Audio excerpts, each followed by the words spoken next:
to show some tips on urban poling.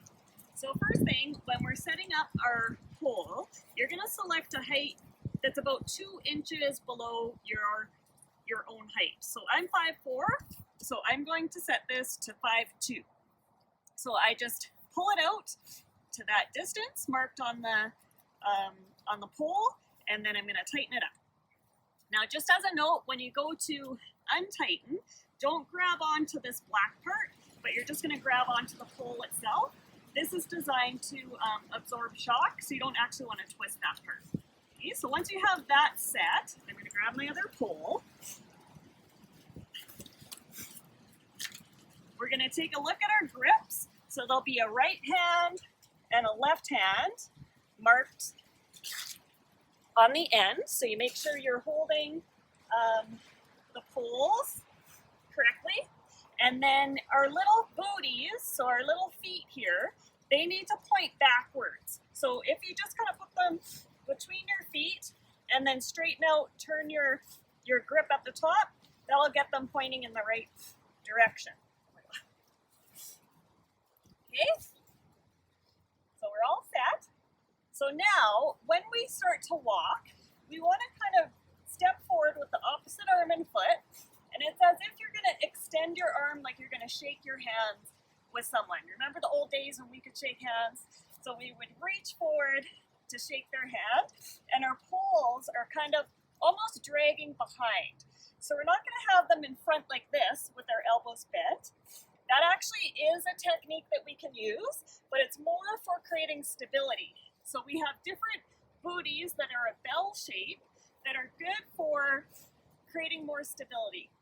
So you could do this if you were like going up a hill or up some stairs where your elbows are more at 90 degrees. You could double pole as you step that way. Okay?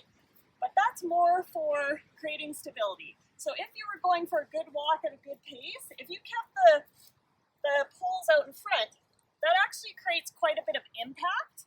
Whereas if you have them angled behind, then you're more pushing kind of off the surface behind you rather than jamming the poles down into the ground. So sometimes it can be tricky to get the coordination of opposite arm to leg. Sounds funny, but it is a little tricky. So a nice way to do it is to actually pick up your poles and then just start walking normally.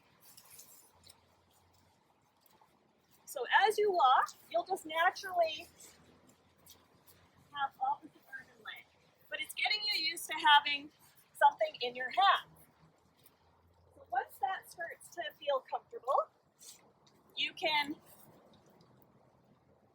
try it holding on to the grips. And again, if you just think of kind of the poles dragging behind you and just letting your arms swing naturally, that's a good way to start.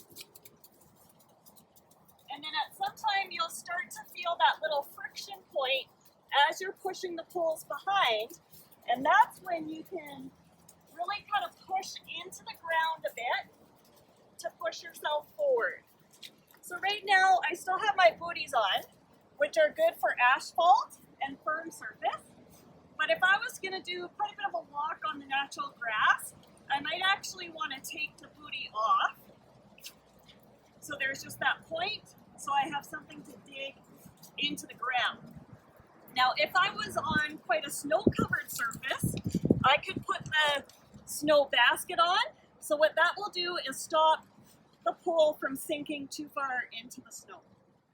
All right, so we hope that those tips will help you out as you start to try out urban poling.